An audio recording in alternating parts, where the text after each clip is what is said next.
Merhabalar, hoş geldiniz arkadaşlar. Haziran ayı mektuplarınız hazır. İki zarf oluşturdum sizlere. Sarı ve mor. İstediğinizi seçebilirsiniz.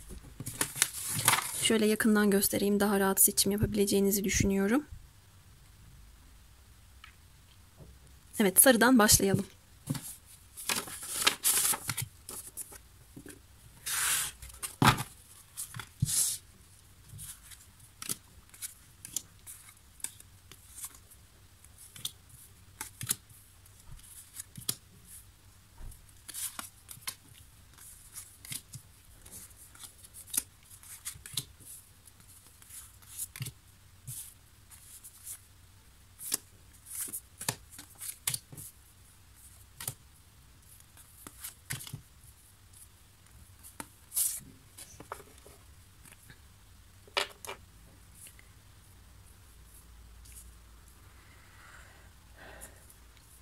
Evet, önce genel enerjilerden başlayacağız. Bu arada arzular, tutkular kısmına ve genel enerjide şu benim destemdeki kısma ikişer tane kart gelmişti. Onların ikisini beraber aldım. Evet, başlayalım. Bakalım aklınızdaki, kalbinizdeki kişinin genel enerjisi ne yönde? Barış kartıyla açtık.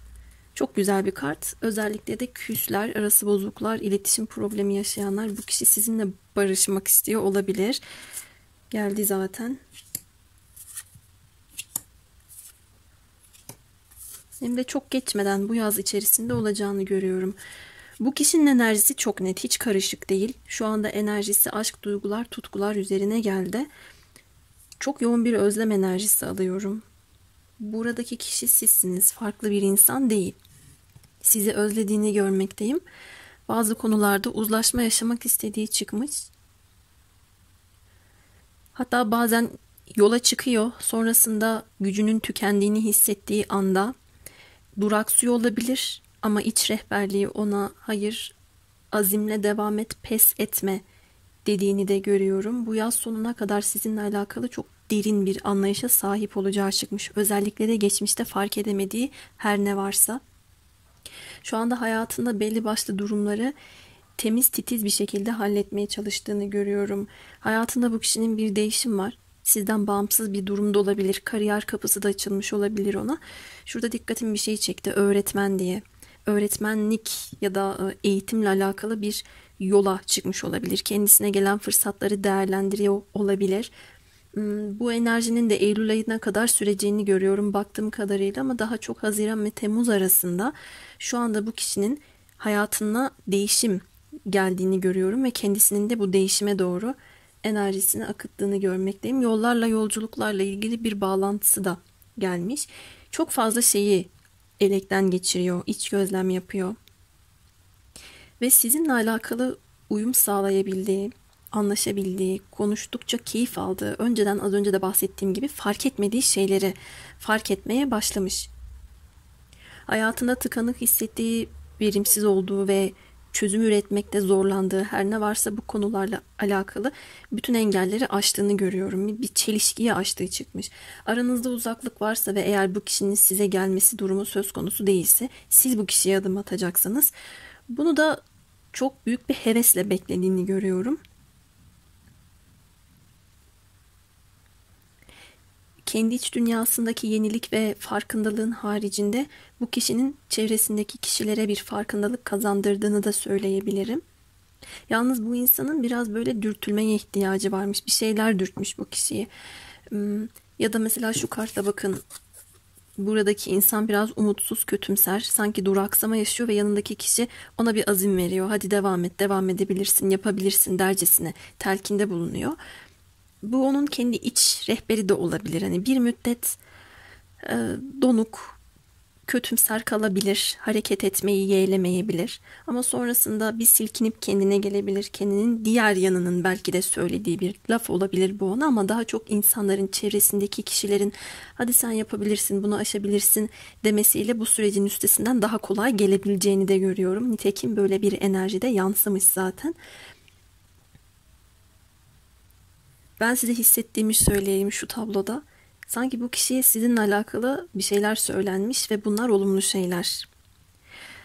Sen o kişiyle uyumluydun. Güzel bir ilişkin vardı. birbirinize yakışıyordunuz da zaten ya da hayatına bir takım güzellikler katıyordu.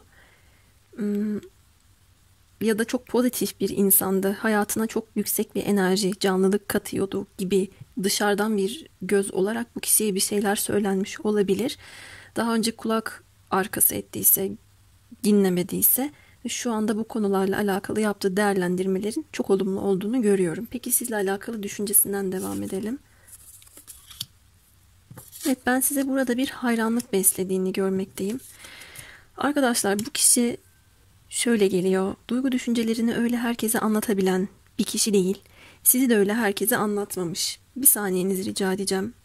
Şurada run sembolleri var. Çıkartacağım onları. Yere de kağıt düştü. Bir taraftan konuşayım, bir taraftan oradaki alfabeyi yazayım, ben bir şeyler çıkacak oradan. Kendisi sanatla uğraşıyorsa, bu sanatla uğraşıyor olmasının getirdiği bir durumu sizi kafasında çok fazla dolandırıp, çok fazla canlandırıp hayalinizi çok kuruyor olabilir. Kendi kafasında, iç dünyasında sizin resminizi çok fazla çiziyor olabilir. Bir hayranlık beslediğini görüyorum. Bir özlem içerisinde olduğunu görüyorum baktığım kadarıyla. Ayrıca burada şey de gelmiş. Sizi yalnız kaldığı zaman dilimlerinde, gece vakitlerinde çok fazla stalkladığını da görüyorum. Şöyle bir bakıyor olabilir fotoğraflarınıza. Profiliniz gizliyse eski fotoğraflarınıza bakıyordur. Sizi de şöyle değerlendiriyor. Bu onun umudu niteliğinde de yansımışa benziyor. Sanki hala onun yolunu gözlüyor gibisiniz. Ya da keşke hala beni bekliyor olsa der gibi. Bu kişinin her şeyi iç dünyasında çok derin derin yaşadığını görüyorum. Bir bilgelik çalıştırdığını görüyorum.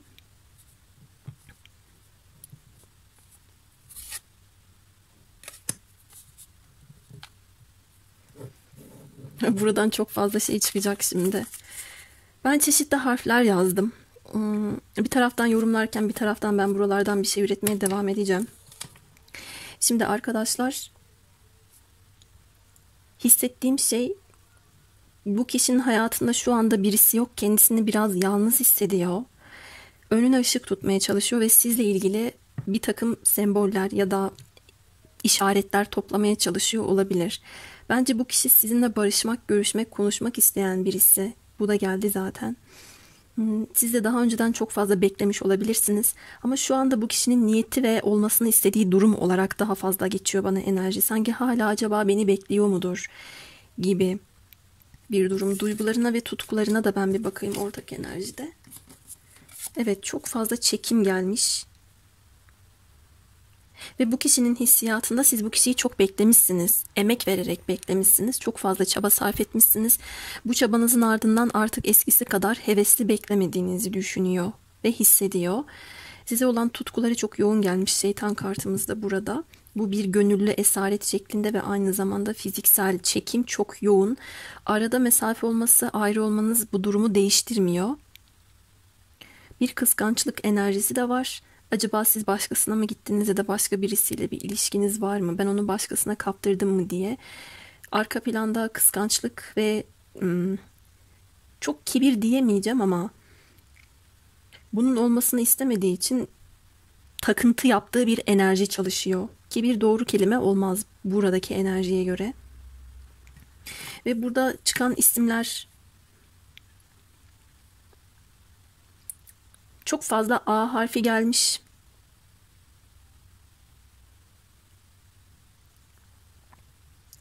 Ata isminin içerisinde olabilir. Ali.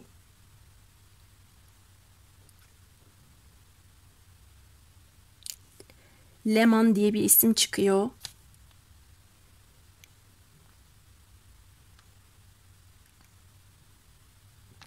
Çok fazla oyalanmak istemiyorum burada. Ben size harfleri şöyle göstereyim.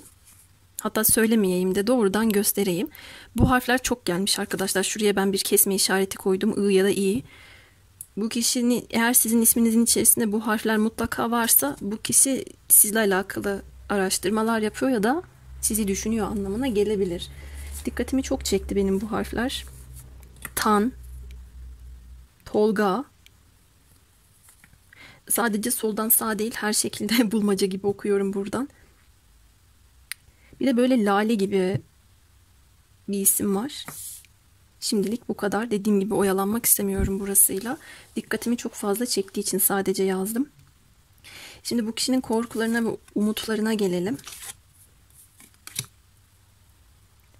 Korkuları oyuna getirilmek, bir entrikaya maruz kalmak ya da aldatılmak, ihanete uğramak gibi korkuları var. Aranızda özellikle de uzak mesafe var ise benim gözüm görmüyor ama acaba o oralarda ne yapıyor durumu olabilir. Burada tam oturmamış bir güven varsa ya da yeni bir başlangıçtan söz ediyorsam ilişki açısından yeni tanışma, yeni bir ilişkiye başlama. Bizim aramızda barışla alakalı bir durum yok diyorsanız bu kişinin barışı şöyle olabilir. Aşk ilişkilerle alakalı öğretisi. Derin derin her şeyi düşünmeden belki de kolayca adım atmayan bir yapı olabilir ama size dair öyle büyük bir tutku hissetmiştir ki kendisini sizinle beraber görmüştür ve bir anda bir karar almıştır. Ya da kendi iç dünyasında ben yapamam, ben güvenemiyorum ya da kolay kolay bir şeylerle uyumlanmıyorum diyorsa burada artık bu enerjinin yıkılması ve bu konudan uzaklaşması gerektiğiyle alakalı bir mesaj olarak gelmişe benziyor. Umutları da hayatındaki sıkıntılara ve sorunlara yaratıcı bir çözüm bulması. Yeteneklerini ortaya dökmesiyle alakalı kariyer konusunda bir umudu da var. Tüm yaratıcılığını toplum içinde göstermesi, kanıtlaması, başarılı olması. Şunu bir diyesim geldi. Filler resmedilmiş bu kartta. Filler hafızaları çok kuvvetli hayvanlardır. Burada hem umutlar hem korkular açısından hatırlamak istemediği şeylerin varlığını da görüyorum. Unutmak istediği şeyler var. Ve bunları olabildiğince yaratıcı çözümlerle unutmaya çalışıyor. Şimdi şurada vazgeçilmezlik yazıyor ama ben evet sizden vazgeçmek istemediğini ya da sizin ondan vazgeçmek istemediğinize dair bir umut çalıştırdığını görsem de bu kişi bazı durumlardan da vazgeçmek için cebelleşiyor'ya benziyor. Ve bunun tamamen sizle bir bağlantısı olmayabilir. Aşk ilişkilere bakış açısı ya da ön yargıları değiştirilemez olarak daha önceden sabit bir biçimde konumlandırdığı kalıpları, bunlarla ilgili siz bu kişiyi biraz bir öğreti kazandırmış olabilirsiniz veya ona çok farklı bir bakış açısından bazı şeyleri gösteriyor olabilirsiniz. Dikkatim mektuplar çekti. Burada iletişimle alakalı da bir durum var. Konuşmak, iletişim kurmakla ilgili bir şeyler gelmiş. Eylemlerine bakalım. Nasıl adımlar atar bu kişi size? İttire kaktıra da olsa adım atacak olarak gördüm. Pes etmiyor bu kişi. Dürüst de geldi bana. Hani şurada ben entrika, oyun, cambaz kartı gördüm diye eylemlerine de bunu yansıtacak şeklinde yorumlayamam. Buradaki kartlarda öyle tilkilikler yok. İç dünyasında yorgunluk çıkmış ama ben ne kadar yorgun olursam olayım ya da bazen ne kadar duraksama yaşarsam yaşayayım pes etmeyeceğim dediğini görüyorum. Kararlı ve kendinden emin adımlar atacağı benziyor. Bir görevi var, bir sorumluluk üstlenmiş. Ben bunu sonuna kadar götüreceğim dediği çıkmış. Yorulsa bile. Şimdi burçlardan bahsetmek istiyorum arkadaşlar. Koç, Aslan, Yay burcu bu açılımın baskın burcu. Ateşler çok gelmiş. Oğlak burcu, Başak burcu var. Topraktan belki boğa. Boğa enerjisi çok yok. Ve su grubu enerjisi de bu kişinin enerjisinde ama burç olarak çok yok. Arkadaşlar daha çok ateş baskın ve Başak, Oğlak olarak geldi.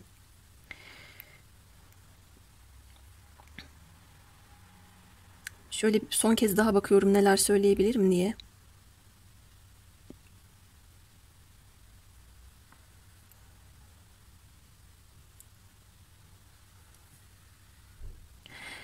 Biliyor musunuz deminden beri gözüm hep şuradaki sembollerde. Orada rune alfabesi var.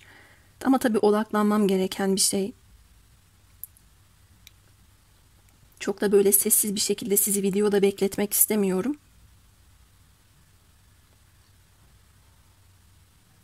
Hani böyle limonun ya da portakalın tam yuvarlak şeklinde keseriz de bir görüntüsü olur ya, orada o yuvarlak görüntüsünün içerisinde dilim dilim bir görüntü de söz konusu. Çok dikkatimi çekti orası benim.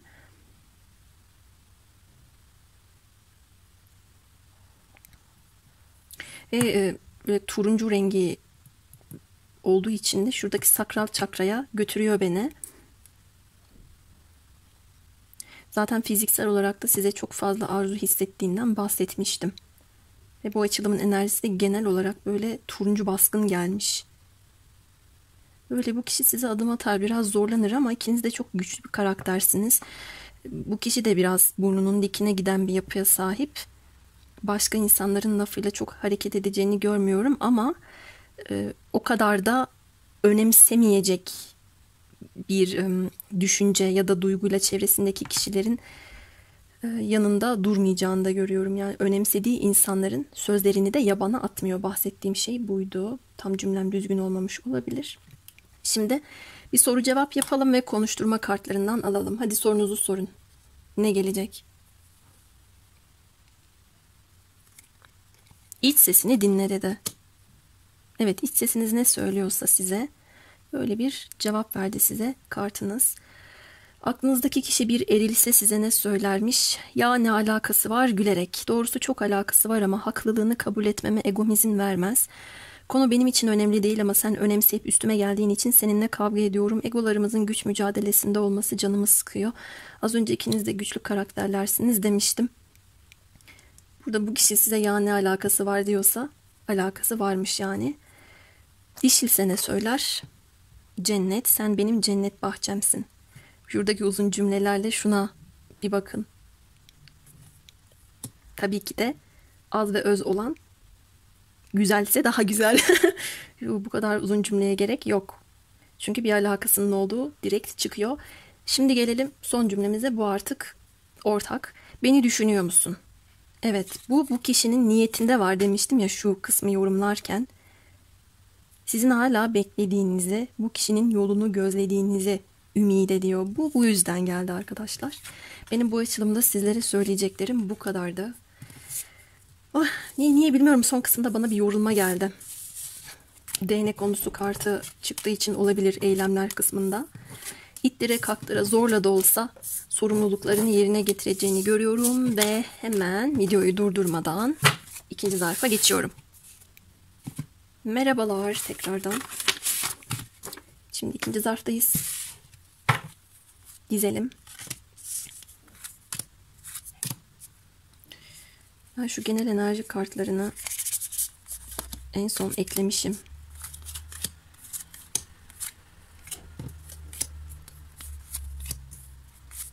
Burada da fazla düşenler var arkadaşlar. Gördüğüm kadarıyla. Fazla düşen değil, şuraya. Sıralamayı bozmayacağım. Şöyle. Küçük desteler olduğu için arasından kaymış. Evet, önce bu kişinin genel enerjisinden başlıyoruz.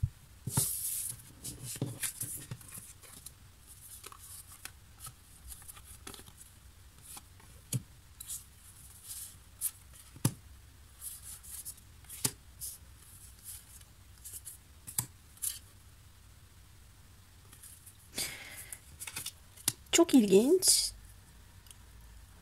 Turuncu zarfı da dinleyebilirsiniz. Özellikle şu genel enerji kısmında. Çünkü farklı gelmedi. Tek farkı buradaki kişinin şu. Şimdi enerji açısından bu kişinin kararlılığını, iradesini ve otoritesini ortaya koyarak size somut bir adım atma durumunu çok kuvvetli, çok güçlü görüyorum. Yani hayatında nasıl bir sorun, nasıl bir sıkıntı varsa bunları kaba saba ya da derme çatma bir yöntemle değil de ya da geçiştirme, şimdilik idare etsin tarzındaki bir durumla değil de uzaktan bakıp proaktif bir yaklaşım sergileyerek ve olgun bir duruş ile çözmeye çalıştığı çıkmış. Atıyorum, kendisi bir merdivenin birinci basamağındadır. İçinde bulunduğu durumları değerlendirme altına alıyor ve ben merdivenin 3. basamağındayken şu problemlerle karşılaşabilirim deyip onlara bile bir yöntem bulduğu çıkmış. Bir hazırlık yaptığı çıkmış. Bu kişinin böyle bir kuvvetli yanının olduğunu görüyorum. Toprak elementi şu anda bu kişinin enerjisinde çok baskın. Belki toprak burçlarından olabilir. Ve size de somut bir adımla gelme isteği çıkıyor. Siz bir beklentidesiniz. Belki de bu kişiye beklentilerinizi söylediniz. Kabullenmek, bağışlanmak ya da kabul görmekle ilgili dürüst bir enerjide olduğunu görüyorum. Çünkü ben çabaladım diyor bu kişi bana kartlarıma baktığımda. Eğer yok ya öyle bir şey olmaz, ben eski sevgilim, eski eşim için dinliyorum, bitti gitti koptu diyorsanız ben hala ya sizin tarafınızdan kopmuş olabilir tamam ama onun tarafından koptuğunu görmüyorum. Halen bir çabalama isteği ve sizin tarafınızdan çabalarının takdir görmesini istemesiyle alakalı bir durum var. Sizi çok zarif ve ince gördüğünü de gördüm. Bakış açısı yansımış buraya. Açıksınız, doğrusunuz, hassas bir yanınız da var. Ayrıca şunu da görüyorum.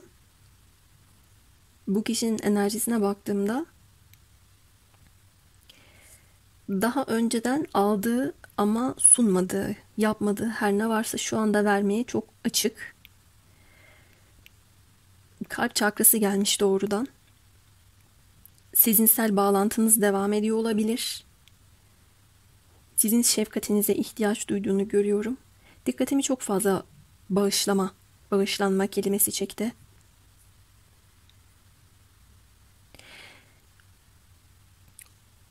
Sanki bana kartlarla şöyle yansıtıyor. Ben ona evet sıradan bir şekilde gitmemeliyim. Ama şunu biliyorum ki ben ona sıradan bir şekilde öylesine gitsem bile beni zarafetle karşılayacaktır. Ya da benim hangi duygu durumunda olduğumu hissedecektir diyor. İnsan duygularını anlama konusundaki yeteneğinizle sizi takdir ettiğini de görüyorum. Bu kişinin enerjisinde takdir edilmeye dair bir ihtiyaç yansımış. Hatta şunu da söyleyeyim, daha önceden yönsüz, ne yapacağını bilemeyen, korkak, hatta hesapçı, kitapçı bir şekilde hareket eden, biraz da duyarsız yanının çok yüksek olduğu bir durumu siz mutasyona uğratmışsınız gibi. Bu kişi bunun çok farkında. Ve bunu da zarafetle yapmışsınız, kaba güçle değil, zorlayarak değil. Kendi düşüncenizi ya da bu kişide değiştirmek istediğiniz durumları çeşitli yöntemlerle itici hale getirerek yapmamışsınız. Bunu gayet açık, net, berrak bir enerjide yaptığınızı görüyorum. Şurada büyücülük yazıyor. Dikkatimi çeken şey bu oldu. Belki bazılarınızda, bu mor zarfı seçen arkadaşlarımda spiritüel yetenekler de olabilir. Bu kişinin çünkü enerjisinde şöyle dediğini görüyorum. Sen bana ne yaptın? Ben sevgiyi alıyordum tamam ama vermeye hazır değildim ya da kalbimi birilerine açmaya hazır değildim. Ama şimdi durumlar değişti. Daha başka değerlendiriyorum. Evet belki yine yavaş gidiyorum ama emin adımlarla ilerliyorum. Daha ilkeli, daha dürüst gitmem gerektiğini bana öğrettiğin gibi. Burada eski haliyle şu anki halini kıyaslıyor. Belki bu kişinin eski halini de gördünüz, deneyimlediniz ama belki de görmediniz. O kendi içindeki değerlendirmesini şu anda bana bu şekilde yaptırıyor size. Şimdi düşüncesinden devam ediyorum.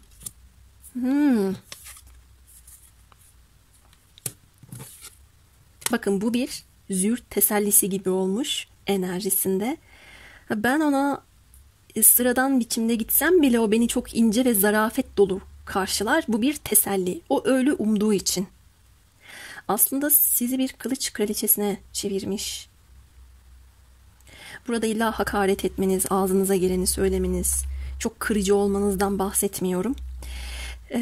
Kurallarınızı, sınırlarınızı ya da hassasiyetinizi çok net bir biçimde yansıttığınızı söylemeye çalışıyorum.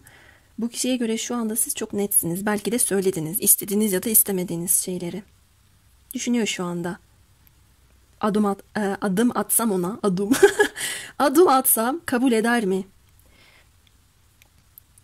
Şu for kelimesini okurken ağzımdan öyle çıktı. Ve O ve U'ya dikkat ettim arkadaşlar. Bilemiyorum. İlk mektupta da harfler yazmıştım dikkatimi çektiğinden. Burada da sizde bakın O ve U çıktı ağzımdan. Belki olabilir. Çok rahat gözüküyor bu kişi ama bu rahat görüntüsünün arkasında içten içe sevilme isteği, kabul görme isteği var. Sanki hayatında ilk kez bir yola baş koymuş, emek vermiş de o da olsun diye ona dört elle sarılarak emeklerinin karşılık bulmasını ister gibi bir tablo var. Çok rahat, kendinden emin, kendine güvenen görüntüsünün arka planında mahrum kaldığı durumlar, hayal kırıklığına uğrama korkusu ve bazı şeyleri yanlış yorumlama söz konusu. Burada ben sizi de zamanında yanlış yorumladığını, değerlendirdiğini görüyorum ama siz ona resti çekmiş gibisiniz ya da dur bakalım orada demişsiniz. Hatta bunu ilk dediğinizde bile keyfi çok yerinde, kılını kıpırdatmayan, umursamıyormuş gibi davranmış olabilir. Peki ne arzuluyorsun? Ne hissediyorsun?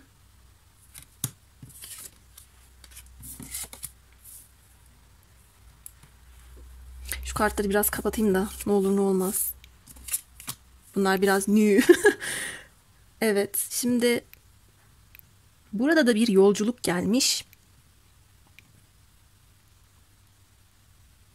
Çok derinlerde bir yerlerde ben derin bir kıskançlık, bir iç dünyasında çatışma gördüm. Bu kişi size uzaklardan bakıyor, gelmek istiyor. Aynı zamanda siz tatil yaptıysanız ya da sizin tatilde fotoğraflarınızı gördüyse, önümüzdeki yaz da olabilir bu. Ya da önümüzdeki günlerde böyle bir enerji söz konusuysa eğer, burayı kafasına çok fazla takacağını gösteriyor kartlar. Neden mantık odaklı olduğunuzu, neden eskisi kadar hassas ve duygusal olmadığınızı kafasına biraz taktığını görüyorum. Tutkularında biraz ben bir anormallik gördüm. Şöyle bir anormallik var. Ben istiyorum da sen niye istemiyorsun gibi kibir var burada ve yersiz bir gurur çalışıyor. Anlaşmaya, uzlaşmaya vardırmak için tutkusunda ılımlı bir davranış göremedim. Aranızdaki durumu düzeltmek amacıyla.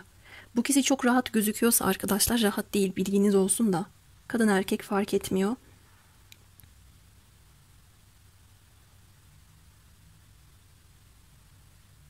Atıyorum, ben duygularımda boğulurken sen nasıl böyle rahatsın diyebilir size.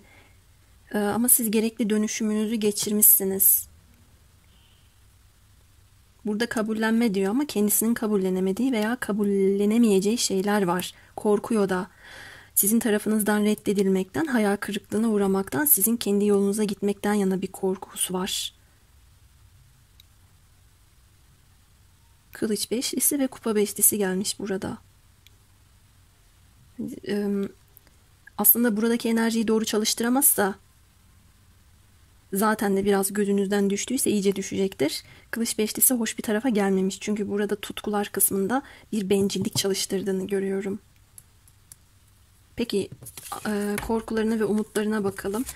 Evet, bu kişinin sizin haricinizle iş, para, kariyer konularıyla alakalı evrak işlemleri ya da bir haber, bir cevap beklediği bir durumu var. Belki uzun zamandır bekliyor. Umut ettiği şey artık o kapının kendisine açılması. Çünkü çok tevekkül halinde kaldım. Çok bekledim, çok emek sarf ettim de bunlar da olsun diyor. Bunu kariyer açısından söyleyebilirim ama ilişki bazında baktığımda az önce şurada bir yerlerde yorumlamıştım. Sanki 40 fırın ekmek yemiş de sırtında bir sürü yük taşımış da ölmüş bitmiş gibi davrandığı çıkıyor. O kadar da değil bakın. Azıcık yürümüştür ya da hayatında belki de ilk defa kendi rızasıyla bir şey yapmıştır. Bir fedakarlık, bir çaba göstermiştir. Bunun da karşılığı mutlaka olmalı bu kişiye göre. O yüzden burada gölge yanı çalışmamalı. Az önce size enerjisini okurken hesapçı, çıkarcı özelliğinden bahsetmiştim. Evet, siz bunu yok etmişsiniz. Ya da eskiye nazaran böyle olması ona çok dezavantaj. Bunu ona yansıtmışsınız. Ama tabii duygular, tutkularda insan o esnada hangi duyguya bürünü veriyorsa eylemler de değişebilir. Ben burada baktığımda mesela siz çok müdanasız, çok sert ya da bağımsız bir şekilde hareket ederseniz bu kişi biraz sinirlenebilir diyor. Sizi zamanla bırakmakla bırakmamak arasında da çok çelişki yaşadığını gördüm. Zamanla düzelir deyip yapmadığı, belki beklediği konularda şimdi umduğunu bulamaması ya da önüne daha fazla yükün gelmesi gibi bir şeyleri de değerlendiriyor. Peki bu açılımımızda şurada bahsedeceğim ama En fazla toprak enerjisi geldi, bilginiz olsun. Şurada da var çünkü. Eylemler.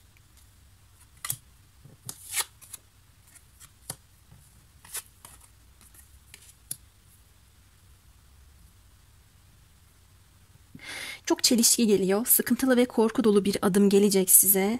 Kartların öngörüsüne göre Temmuz ayını işaret ediyor. Ya da biz Temmuz ayına kadar diyelim, bu okumayı ben Haziran ayı için niyetledim ama tabii enerjiler kişiden kişiye göre değişir.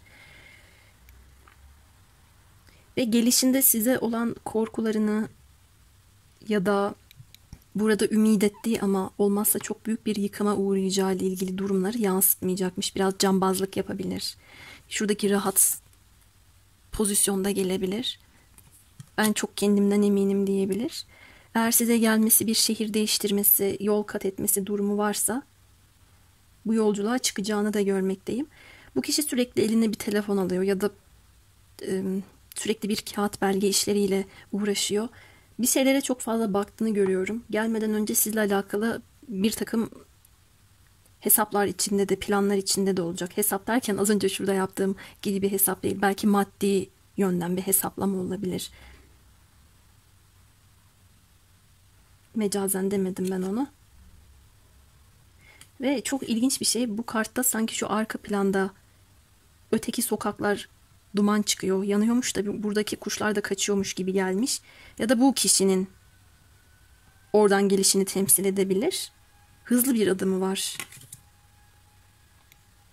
Buradaki beyaz at da şaşırmış, hatta ne oluyor ya der gibi suratını, gözlerini açmış. Suratı bir değişik. Ve sonrasında şunu görüyorum senaryoya göre.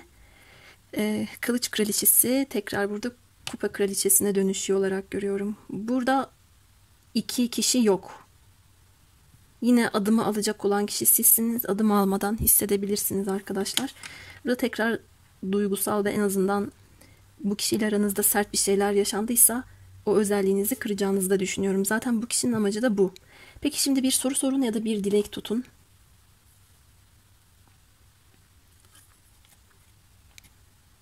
Evet, harika zamanlama. Mükemmel zamanlama. Zaten zaman kartı da geldi. Bakın, bazı şeylerin zamanı gelmiş olabilir. Bu kişi bir erilse size ne söyler? Sen gidersen ben güneşimi kaybederim. Sen benim kendimden kendime yolculuğumsun. Burada çok yolculuk kartları da geliyor zaten. Şimdiye kadar var olduğunu bildiğim ama ortaya çıkmayan yönümü görmemi sağladın. Bu benim için çok çok değerli, ancak seninleyken hissedebiliyorum, gitme. Ben bu zarfları belki 2 hafta öncesinde oluşturdum, biliyor musunuz? Bazen bazı arkadaşlar şey diye düşünebiliyor. Uyumlu kartlarımı bir araya topluyorum diye. Şurada yaptığım yorumun aynı cümlesi geldi. Ben de şaşırdım okurken, hatta bir gülümsedim. Orada ses tonum da değişti, fark etmişsinizdir. Var olduğunu bildiğim ama ortaya çıkmayan yönümü görmemi sağladın diyor. Bu belki olumlu, belki olumsuzdur. Her şekilde mucizevi bir etkiniz olmuş bu kişiye. Hatta şurada büyücülük yazıyor demiştim, bakın. Spiritüel anlamda da böyle bir katkınız olmuş olabilir bu kişiye. Bu videoyu izlediğiniz kişi bir dişilse size ne söyler? Bilmem anlatabiliyor muyum? Söylemlerimi gurur meselesi yapıp hatalarını görmemeyi seçtiğinde seninle konuşmak imkansızlaşıyor dermiş. Buradaki sahte gurur yapan eril kişi. Burada arka planda kibir var ama gerçek bir gurur dişilden geliyor. Burçlardan bahsedecektim. Toprak baskın, boğa başak oğlak, hava baskın, ikizler terazi kova, yengeç baskın,